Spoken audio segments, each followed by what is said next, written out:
اس قوم نے بعینی ہی انہی کے راستے پر چلے ہیں. پہلے کیا ہے؟ پہلے تعظیم ہے. سب سے پہلے تعظیم لے کر آئے گا, ان کا خیال رہے, ان کے ساتھ اچھا معاملہ رہے. حالانکہ رسول اللہ صلی اللہ علیہ وسلم نے شروع دن سے پہلے ہی قبروں کے خلاف اللہ کے نبی علیہ السلام نے احکامات جاری فرمائے.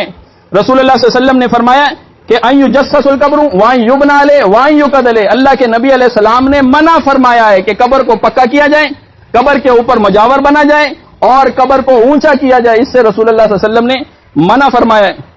اور فرمایا کہ اشتد غضب اللہ کا شدید غضب نازل ہوتا ہے علی قوم, اس قوم کے اوپر اتخذوا قبور انبیائہم مساجد, جو اپنی انبیاء کی قبروں کو سجدہ گاہ بنا لیتی ہیں. اسی طرح رسول اللہ صلی اللہ علیہ وسلم نے منع فرمایا ہے قبروں کے اوپر لکھنے سے, فرمایا کتابت کرنے سے منع فرمایا ہے.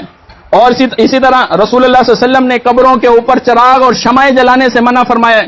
پہلے دن سے ہی قبروں کو زمین سے برابر کرنے کا, اس کے اوپر مجاور بن کے بیٹھنے سے اور اس کے اوپر شمعیں جلانے سے, اس کے اوپر کتابت کرنے سے, لکھنے سے رسول اللہ صلی اللہ علیہ وسلم نے منع فرمایا. اس کے اوپر عمارت بنانے سے نبی علیہ السلام نے منع فرمایا.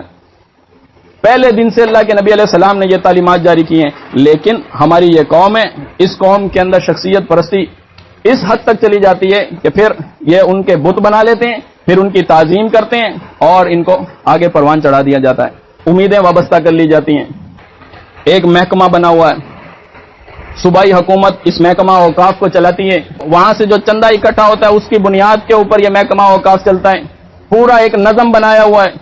جب ان قبروں کے گلے کھولے جاتے ہیں جس کے اوپر 5 تالے لگے ہوتے ہیں, اس کو کھولا جاتا ہے, ایک صف لگائی جاتی ہے, لوگوں کی ایک ٹیم بیٹھی ہوتی ہے صرف نوٹوں کو گننے کے لیے, چھوٹے بڑے نوٹوں کو الگ کرنے کے لیے. اس قوم کو جب آپ منع کریں کہ جناب مزاروں کا تو ثبوت نہیں ہے, مزاروں کے تو خلاف شریعت نے بات کی ہے, اس کو تو زمین کے برابر کرنے کا حکم دیا ہے, اس کے اوپر تو مجاور بن کے بیٹھنے سے منع فرمایا, اس کے اوپر چادریں چڑھانے سے منع فرمایا, اس کے اوپر شمع جلانے سے منع فرمایا, تو لہذا اس محکمے کو ختم کر دیا جائے.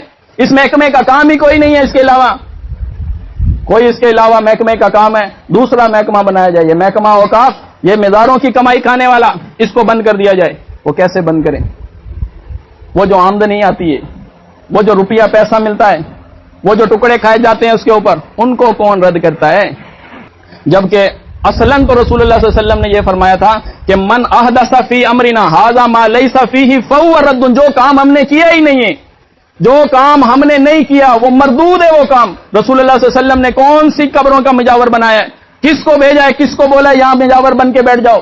کس کو بولا ہے کہ یہاں تختیاں لگایا کرو؟ بلکہ اس کے خلاف تو رسول اللہ صلی اللہ علیہ وسلم نے علی رضی اللہ عنہ کو بھیجا ہے, اس کے خلاف تو تعلیمات جاری کی ہیں.